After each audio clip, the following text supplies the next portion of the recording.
Right, this video is all over the place, so I'm going to try and do my best to explain exactly what is going on. A couple of weeks ago, I had to take the Patrol down to Desta Automotive to get a tune. Now, it is about an hour and a half away, and I drove the Patrol there, and it actually drove perfectly on the way there. I get out and met the boys, and we decided to go with the ECU Shop Ultra Boost just because it was a cheaper option, and it was going to do everything that we needed to do with this engine. If you don't know what the Ultra Boost is, it's like a little piggyback ECU that allows us to actually play with the engine a lot more, change a lot more parameters in order to get a really good tune in this motor. Now, this is actually where the bad luck starts. Now, most of the time, I don't show you guys exactly what's going on behind the scenes because it would just fill the video up with a whole lot of boring stuff. But honestly, this car, sometimes I just want to burn it to the ground. Manny spent the whole day wiring this thing in and it just was not working. There was just little bugs popping up here and there that he couldn't figure out. It actually turned out that it was a faulty ECU Shop module, and Emmanuel actually got a hold of one the next day, wired that in, and everything worked perfectly. So that was the first weekend. Now the second weekend, I really wanted to get down there and get it tuned, but Emmanuel just had a whole heap of tunes on that day, which is completely understandable. He's running a business at the same time, and we sort of thought we would have it done the weekend before, so we never planned to go back that weekend. But anyway, we thought we might be able to get down early enough and get it done. Then the thing wouldn't start. Now, it had a burnt out starter motor. We're sort of thinking it was a battery for a little bit. Turned out it was a starter motor. That's cooked. So Emmanuel actually raced to the auto parts shop, grabbed a new starter motor, whacked it in, and now it works. But we were completely out of time for that weekend. So that brings us on to last weekend. Now, this is where the pain in the ass thing really starts. Now, we're heading down there on the Saturday, and I got the phone call from Emmanuel saying that he just put it on the dyno. He was basically just trying to get everything ready. If you guys remember, we have a 3-inch pod intake pipe on the car, and we are actually going to a 4-inch pod. So there was a lot of scaling work to be done in the ECU, which takes a lot of time. So Manny basically wanted to get it on the rollers, get everything ready for us to just come film the video and finally get this thing tuned. But yeah, basically the motor was knocking extremely loud. I thought it was only going to be a small little injector knock when I got the phone call, but it's bad. It was very bad. So I'm actually just going to let you guys jump into the video from here. Hopefully I've explained it enough so you can understand what's going on. So what you're about to see is Jesse and I rocking up just after the car had started making a knocking noise. Proudly supported by Superior Engineering and Diesel Conversions Australia. Right, so we're obviously back at Desta Automotive. Now the car has had a few issues on the dyno, unfortunately. Manny was actually getting it ready and done a first pull, made 200 horsepower, really conservative 18:1 air fuel ratio, so he's just sort of breaking it in, getting it ready for us. And now it's making a noise and it's coming from the back of the motor. So we're back today. We're going to try and find out exactly what's going on with it. We're going to try and pinpoint the noise, and we're hoping that it's not something major. We're hoping it's something easy, but it does sound like it is something major, so that is fun. We're sort of thinking it's either a spun bearing or a broken crank. If it is a crank, Manny's got cranks here, so we'll probably be taking a billet crank back. We'll have to pull the engine, put a new crank in it, and yeah, we'll have a built motor then, which is a positive, but hopefully it doesn't come to that and we find something that's like in the bell housing or something loose. I'm not sure. So far, Emmanuel has dropped the oil. There was no metal in the oil, which is a good sign because if it's spun a bearing, there should be metal in there. But in saying that, he did turn it off straight away, so it might not have had enough time to sort of build up metal in the sump. I think we're going to start by crawling under it, having a look around. I haven't even heard it running, so we're going to start it up and try and just listen where the knock's coming from. And yeah, hopefully we can find something that's just silly, like a loose bolt. But see, if it was a loose bolt, it would be like scraping, like a scraping sound, not a knock. How could it be? That's what I'm concerned about, because he's saying it's like a knock, so yeah, okay. That's normally like a rod or something. Yeah. But hit disaster on the dyno, and it's not a good sign, but we'll bring you guys along, try and fix it, try and figure it out.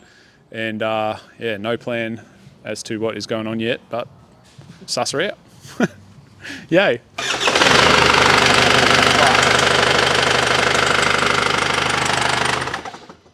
Oh, dude, that sounds. That's got to be the crank, eh? It's a lot worse than what I was expecting. That's why I say it's quite knocky. I thought it was just going to be a little tappy. That's like knocky. Bring it back, yeah, that's what I said. What about if we take the sump off? Is that too hard? Like just the bottom sump, the lower We can part? check just that, yeah. And just see if it's one of the back caps. Yeah, Can we'll you do see that, the yeah. main caps? We'll throw it and double check it. Yeah, thanks for watching. Cars. See you later. A lot worse than what I was expecting. I thought it was just going to be a little tap. I don't know how much you guys can hear on camera, but it is knocking very loudly. Definitely sounds like crank or main cap, something like that. But Manny doesn't have that much time, so what we're going to try and do is just drop the sump, and just these have like a two-piece sump. So if you drop the bottom part of the sump, we might be able to see the back two main caps and a part of the crank and just see if it's wobbling or something like that. If we can't see anything, we'll probably just slap the sump back on. It's got to come home anyway. Manny said that he's going to supply a billet crank, which is friggin' awesome. Like, Manny's just been so great over this whole process.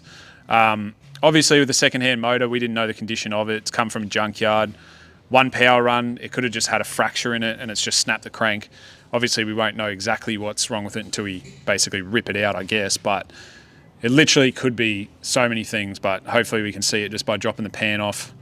And yeah, we'll definitely be getting it on a tow truck back to the shed. And that sucks balls.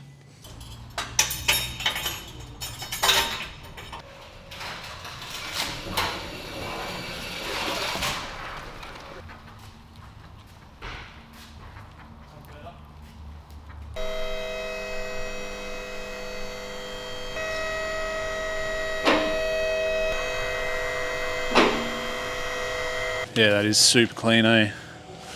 Like, it's obviously black from diesel, but there's no metal in it.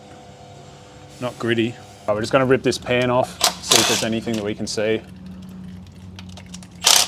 Yeah, oil pickup in here. These have a two-piece sump, so this is the actual other part of the sump up here. But if we can at least see the back too, it does sound like the noise is coming from the back. We might be able to get an idea of exactly what's happened. But I don't know if you can come under here and see. Normally when a 4J snaps a crank, this balancer here gets all wobbly and it leaks oil as well. So the front main seal seems to be all right. There's no oil coming out the rear main seal, but once again, hasn't been ran very long with this knock in it. I was hoping that it might have been just like something knocking on the engine mount or something. But too loud of a knocking for that. yeah, everything's tight too. Could be flex plate issue in the bell housing. Oh yeah, mate. Yeah, no, that's the knock there. The wheel bearings come loose. The breather was off. there. Breather's off. You don't reckon it could be this breather off, Manny? Nah, definitely not. You can see one main cap up there. You can see the crank. There's nothing on this pickup here. So we're going to try and rotate the motor over and just see if we can see any movement or anything weird in there. Obviously a really small inspection hole there until you get that second pan off. So to get this second pan off, the transmission has to come out, or the front snout, so the balancer and everything like that has to come out as well. So it's obviously a bit of a major to get the rest of it out, but I don't know if you guys are going to be able to pick it up, but as we're doing the crank back and forth like this, hear that? Paging Dr. Dickhead, paging Dr. Dickhead to the 4J, please. All right, what seems to be the problem here? Oh, yep, that's the crank. This thing literally will like amplify the noise by 1,000 into my eardrums. I'm going to be able to really pinpoint where the crank's broken. We just want to make sure is that it's the motor, not the transmission.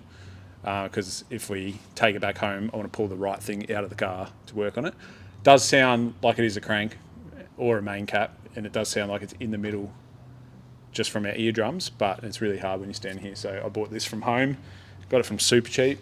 Shout Super Cheap. I wish Super Cheap would just sponsor me, eh? I got like their whole wardrobe. Wardrobe even. Yeah, all I wear on the weekend is Super Cheap shirts. It doesn't sound like it's coming from the crank. Does I it? can't hear it at all in this. I literally can't hear one thing. This is the crank. If we've snapped one, this is the one that's going in there. This is a billet cut crank from MRX. Manny sells and imports these things. These are really, really tough stuff. Real tough. This is like 400 or 500 horsepower stuff right here, mate. But it's all billet cut. The standard cranks seem to crack along these sort of journals here, but this is the go, mate. This is the big boy stuff. Can't exactly see what is broken, but Manny actually has a inspection camera, so he's going to go grab that. We'll shove it up into the second part of the sump there. I'm gonna give the motor a colonoscopy. Gonna go up see if there's any polyps on the crank. So we're gonna see through this screen. Hopefully we can see the snappy boy. Man, that is really hard to use. Eh? Is it? Yeah. Like, what am I looking at right now? See, because it's a cast crank, there's so many like little grooves and stuff. Like, it's hard to tell. Like, that looks like a crack here, but it's just a casting like from the mold. Yeah, it's too hard to tell. I can't see anything. I don't know what I'm doing.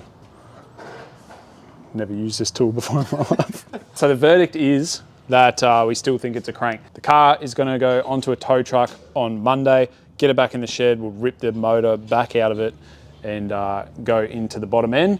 We're not going to be replacing it with a standard crank. Manny's going to be supplying a MRX billet crank. So yeah, we'll get it home, rip it out. It's not going to be too hard to pull it out just because it's only the wiring harness. It's got plenty of room to sort of slip the motor forward. We'll get it out and at least just tear it down, find out exactly what's gone wrong. It'll be interesting to see. I'm really keen to find out exactly what's broken. But yeah, that's the plan at the moment.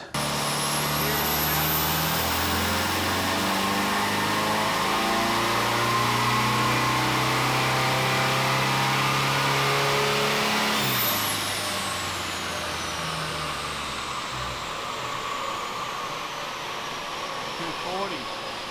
It's spinning. I can smell it. I can smell tyre.